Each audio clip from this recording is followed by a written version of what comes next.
इथे आता एक ठराव प्रस्तुत होतोय। आपल्या राज्याचे सांस्कृतिक आणि आयटी क्षेत्राचे मंत्री, मुंबईची शान आणि मान असणारे आशिषजी शेलारांना मी विनंती करते की त्यांनी हा प्रस्ताव मांडावा।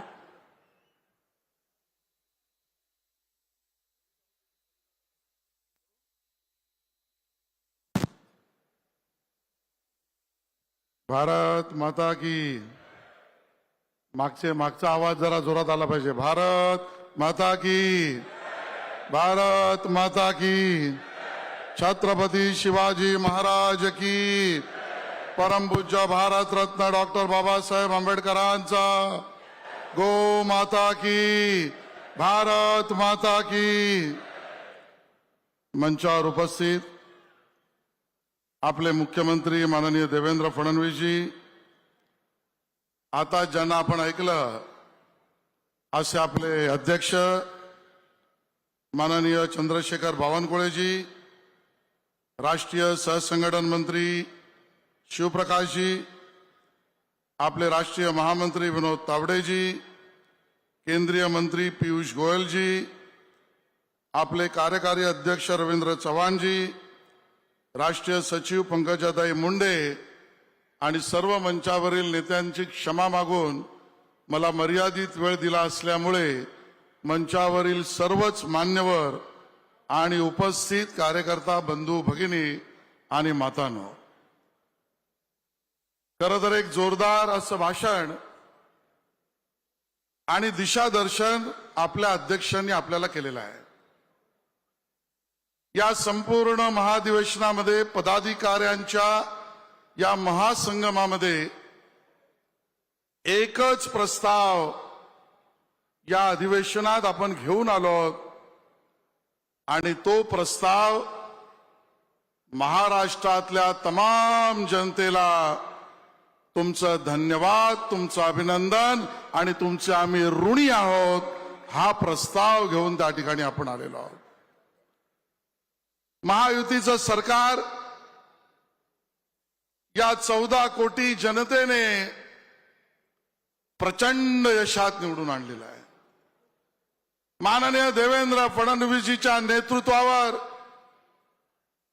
मोठा विश्वास या मतदारांनी ठेवला, अभिनंदन त्यासाठी आहे।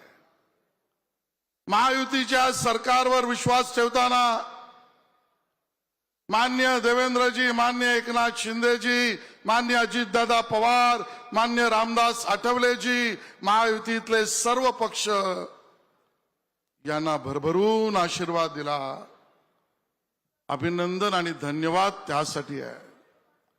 हा प्रस्ताव महाराष्ट्राच्या धन्यवादाबरोबर मतदारांनी जो चोखंदळपणा दाखवला त्या चोखंदळपणाचा सुद्धा आहे। मतदारांचं आणि जनतेचं अभिनंदन करावं याची असंख्य कारण आहेत। मोठी यादी आहे, मर्यादित वेळ असल्यामुळे मला असं वाटतं, जरा थांबा, की या ठिकाणी याचं विश्लेषण करायचं झालं तर या असंख्य योग्य कारणामध्ये सुद्धा 4 महत्वाची कारणं हे तुम्हाला आम्हाला लक्षात येतात। समस्त महाराष्ट्रातील मतदारांचं धन्यवाद या 4 गोष्टींसाठी केलंच पाहिजे। पहिला मुद्दा आहे, मी तुम्हाला निवडणुकापूर्वीच्या वातावरणात घेऊन जाऊ इच्छितो। निवडणुकापूर्वीच्या काळात केलेली आमच्या विरोधकांची सर्व पोपटपंची मतदारांनी केराच्या टोपल्यात टाकली। मतदारांचं अभिनंदन यासाठी आहे। काय म्हणत होते विरोधक? या मंचावरून त्यांचं नावही घ्यावं की नाही यावर एखाद्याच्या मनात प्रश्न येईल, पण विषय समजला पाहिजे म्हणून विश्वविख्यात प्रवक्ते पोपटलाल बोलत होते। त्या ठिकाणी आमचा पोपट मेलाय, आम्ही घाण पोपट आहोत। अमेरिकेत कमला हरली, इथे कमळाबाई हरील विश्वविख्यात प्रवक्ते म्हणत होते, हारना और डरना दोनों मनाए. मोदीजींची कृत्रिम हवा संपुष्टात आली आहे. हे म्हणत होते, देश चाहता है हम महाराष्ट्र विकास आघाडी सेंचुरी करेंगे. आणि 2 महिन्यांनी शिवतीर्थावर पत्रकार पोपटलाल सांगत होते, आमच्या शपथविधीला तुम्ही या. मतदारांनी केराची टोपली दाखवली. अभिनंदन मतदारांचं त्यासाठी आहे. सन्माननीय उद्धवजी ठाकरे म्हणत होते, महाराष्ट्र मोदी आणि शहा गुलामीत टाकू बघत आहेत. उद्धवजी सांगत होते, वातावरण निर्माण करत होते, अब की बार भाजपा तडीपार, अब की बार भाजपा तडीपार. आणि महाराष्ट्रद्रोही रावणाचे दहन करा. ही वल्गना उद्धवजी करत होते. कार्यकर्ता म्हणून मी 31 जुलैचं त्यांचं भाषण विसरू शकत नाही. तुमच्याही ते लक्षात असेल, त्याची कॉपी मीही आणलीये. उद्धवजी म्हणाले, देवेंद्रजी एकतर तू राहशील नाहीतर मी राहीन. उद्धवजींनी वल्गना केली, धमकी दिली. देवेंद्रजी एकतर तू राहशील नाहीतर मी राहीन. लोकसभा निवडणुकीत मी पंतप्रधान नरेंद्र मोदी यांना असा नडलो की त्यांना घामच फुटला. आता त्यांचे भाषण पाहताना कीव येते, उद्धवजी म्हणाले. आणि पुढे म्हणाले, इतकी वर्ष अंडी उभवलीत काय, आणि आम्ही असेच आहोत, वाकड्यात गेलो की तोडून टाकतो. त्यांना ठणकावून सांगून ते म्हणाले, पंतप्रधान मोदींना आगामी विधानसभा निवडणुकीत प्रचाराला यावे, तेव्हा त्यांची उरली सुरली गुरमीही उतरवून टाकू. उद्धवजी म्हणाले. उद्धवजी देवेंद्रजींना म्हणाले की एकतर तू राहशील किंवा मी राहीन. अहो, देवेंद्रजींनी तर त्यांच्या स्वभावानुसार उत्तर दिलं नाही. पण मला दुष्यंत कुमारांची आठवण झाली. आणि कवी दुष्यंत कुमार म्हणतात, हे उद्धवजी, तुम्ही आणि तुमच्या पक्षाला नाही, गटाला मी सांगतोय. दुष्यंत कुमार म्हणतात, तुम्हारे पाव के नीचे कोई जमीन नहीं, कमाल यह है कि फिर भी तुम्हें यकीन नहीं. तेरी जुबान है झूठी जमहूरियत की तरह, तेरी जुबान है झूठी जमहूरियत की तरह. तू एक, यानी पक्ष म्हणतोय मी, तू एक जलील सी गाली से बेहतरीन नहीं. अशा पद्धतीच्या या निवडणुकीच्या पूर्वीच्या वातावरणाला मतदारांनी केराची टोपली दाखवली. काँग्रेस म्हणत होती भाजप हरणार, भाजप बिघडणार आनंदी पक्ष आहे. माननीय शरद पवार साहेब म्हणत होते, राज्यातील शेतकऱ्यांना दुर्लक्षित करून मोठं बंड उभं राहील. संविधान बदलेल, आरक्षण जाईल. 3 राज्यात भाजप जिंकली तरी महाराष्ट्रात पराभव होईल. शरद पवारांच्या पक्षाने कुणाकुणाची मदत घेतली नाही. मला या ठिकाणी सांगावंसं वाटतं, मित्रपक्ष म्हणून महाविकास आघाडी होतीच, पण राहत नाही म्हणून बावनकुळेजी सांगतोय, काही भाट पण त्यांनी पाळले. त्या भाटांनी त्यांचं वर्णन सुद्धा केलं तर भाजप 60 पेक्षा पुढे जाणारच नाही. शहरी नक्षलवाद्यांचा उपयोग झाला. आणि मग मला ती गोष्ट आठवली एका सरदाराची. एक सरदार होता, शिकारीला जाण्याआधी प्रत्येक वेळेला पंडिताला विचारायचा, आज ढग येणार आहेत का. सरदाराला ढगाची भीती. एक दिवशी शिकारीला जाताना त्याच पद्धतीने त्याने पंडिताला विचारलं, ढग येणार आहेत का. सर्व पंडितांनी मिळून सांगितलं, ढग येणार नाही, तुम्ही घाबरू नका, शिकारीला निघा. सरदार शिकारीला निघाले. रस्त्यात त्यांना दिसलं तर मडकी विकणारा एक व्यापारी, त्याचा माल तसाच होता आणि तो गाढवावरचा माल घेऊन तो परत येत होता. सरदाराने विचारलं, माल न विकता परत का येतोयस? तर तो मडकं विकणारा व्यापारी म्हणाला, ढग येणार आहेत म्हणून मी परत चाललोय. पंडितांनी सांगितलं ढग येणार नाहीत. मडकं विकणारा गाढवावरचा व्यापारी म्हणतोय ढग येणार आहेत. सरदाराने ऐकलं नाही, तो पुढे गेला. अंतर चालल्यावर लक्षात आलं ढग आलेत. सरदार घाबरून परत आला. सर्व पंडितांना बोलवलं आणि सांगितलं, तुमचा सल्ला चुकीचा निघाला, तुम्ही काही कामाचे नाहीत. सगळ्या पंडितांना काढून टाकलं. मडके विकणाऱ्या व्यापाऱ्यांना आणलं, सल्लागार बनवलं. जो मिळेल त्याला सल्लागार शरद पवारांच्या पक्षाने बनवलं. त्या बिचाऱ्या मडके विकणाऱ्या व्यापाऱ्याला लक्षातच आलं नाही की पंडिताच्या ऐवजी मला सल्लागार का बनवलं. सरदाराने विचारलं किती मानधन घेणार? 500 रुपयाच्या पंडिताऐवजी मडकं विकणारा व्यापारी म्हणाला 100 रुपये. पुन्हा एकदा सरदाराला शिकारीला जायचं होतं. त्याने मडकं विकणाऱ्या त्या सल्लागाराच्या व्यापाऱ्याला विचारलं ढग येणार आहेत का?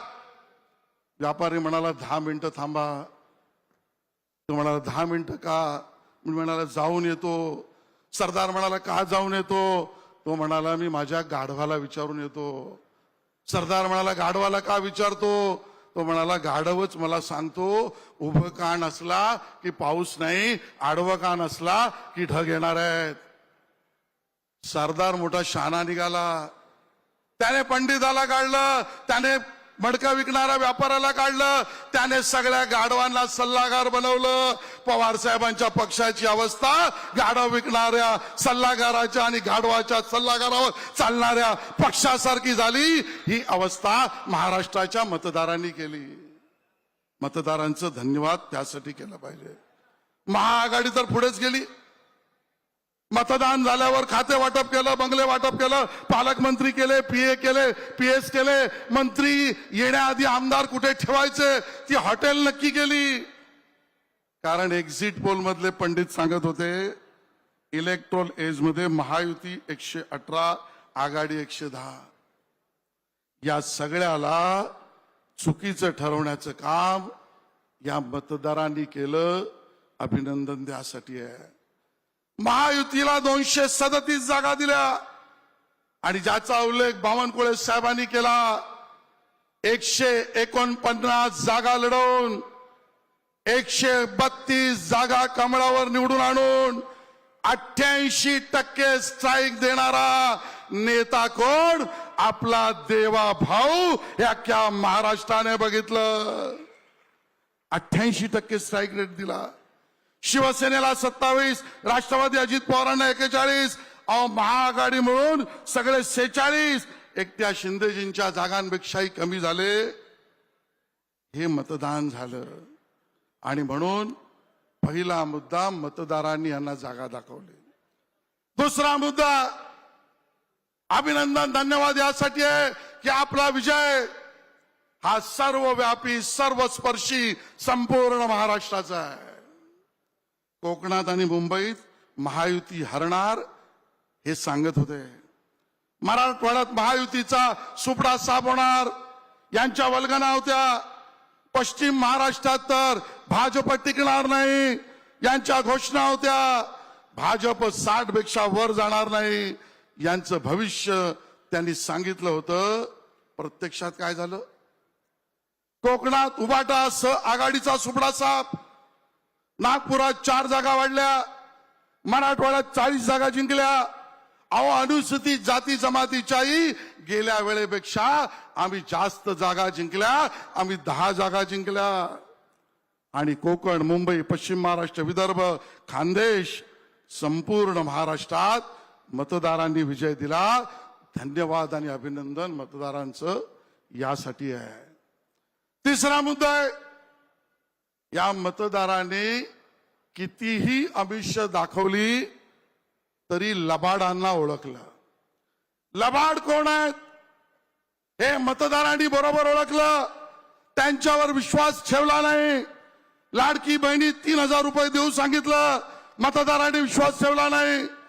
संविधान बदलणार असं सांगितलं, मतदारांनी विश्वास ठेवला नाही.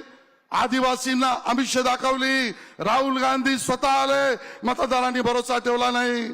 25 लाखाचा आरोग्य विमा देऊ सांगितलं, मतदारांनी भरोसा ठेवला नाही. जाती न्याय जनगणना करू सांगितली, मतदारांनी भरोसा ठेवला नाही. आरक्षणाची मर्यादा वाढवू सांगितलं, मतदारांनी भरोसा ठेवला नाही. युवकांना 4,000 रुपये देऊ, मतदारांनी भरोसा ठेवला नाही. शहरी नक्षलवाद्यांची फौज उतरवली, जनतेने भरोसा ठेवला नाही. आणि म्हणून सर्वव्यापी सर्वस्पर्शी यश हे मायबाप जनतेने दिलं. त्यांचं धन्यवाद आणि अभिनंदन यासाठी आहे. आणि शेवटचा महत्वाचा मुद्दा, आपल्या नेतृत्वावर भरोसा सर्व पद्धतीने महाराष्ट्रातल्या जनतेने दाखवला. 8वा ते दिवस मोदीजींना घालून पाडून बोलले, अमित भाईंना घालून पाडून बोलले. ओ आपलं नेतृत्व देवेंद्रजी एक संयमी, शांत, सुसंस्कृत परिवारापासून, व्यक्तिगत परिवारापासून ट्रोलिंग पर्यंत, जातीपासून अगदी विविध पुस्तकं काढेपर्यंत आपल्या नेतृत्वावर जी जमेल ती टीका केली. देवेंद्रजी एक व्यक्ती नाहीत, देवेंद्रजी एक शक्ती आहे. भारतीय जनता पार्टीच्या कार्यकर्त्यांची, तुमची माझी शक्ती हे स्वरूप देवेंद्रजी आहेत. आणि देवेंद्रजींवर केलेल्या टीकेनंतर पुन्हा एकदा ज्या वेळेला यश मिळालं त्यावेळेला मला वसीम बरेवलीची आठवण आली. देवेंद्रजीच्या स्वभावाचं वर्णन यापेक्षा वेगळं होऊच शकत नाही. आणि म्हणून म्हटलंय, वसीम बरेलवी म्हणतात, अपने हर हर लफ्ज का खुद आईना हो जाऊंगा. मी जे बोलतो ते करतोय सांगण्यासाठी मान्य नितीनजी आले. जोरदार टाळ्यांनी त्यांचं आपण स्वागत करूया. मान्य नितीन गडकरीजी यांचं. आणि म्हणून घालून पाडून ट्रोलिंग केल्यानंतर सुद्धा संयमी, शांत नेतृत्वाचा विजय याचं वर्णन वसीम बरेवलीने केलं ते मी सांगत होतो. अपने अपने हर लफ्ज का खुद आईना हो जाऊंगा, उसको छोटा कह के मैं कैसे बड़ा हो जाऊंगा. तुम गिराने में लगे थे, तुम गिराने में लगे थे, तुमने सोचा ही नहीं मैं गिरा तो भी मसल बनकर खड़ा हो जाऊंगा. मुझे चलने दो अकेला, मुझे चलने दो अकेला, है मेरा यह सफर, रास्ता कोई रोके तो काफिला हो जाऊंगा, काफिला हो जाऊंगा. या पद्धतीने आपलं नेतृत्व काम करत होतं. आणि त्यामुळे यश जनतेचं आहे, हे यश मतदारांचं आहे, हे यश महाराष्ट्राचं आहे. आणि म्हणून या यशानंतर आलेली जबाबदारी पूर्णपणे लक्षात ठेवून कार्यकर्त्यांनी, अध्यक्षांनी दिलेला कार्यक्रम राबवणे ही आपली जबाबदारी आहे. एवढंच त्या ठिकाणी सांगतो आणि थांबतो. जय हिंद, जय महाराष्ट्र.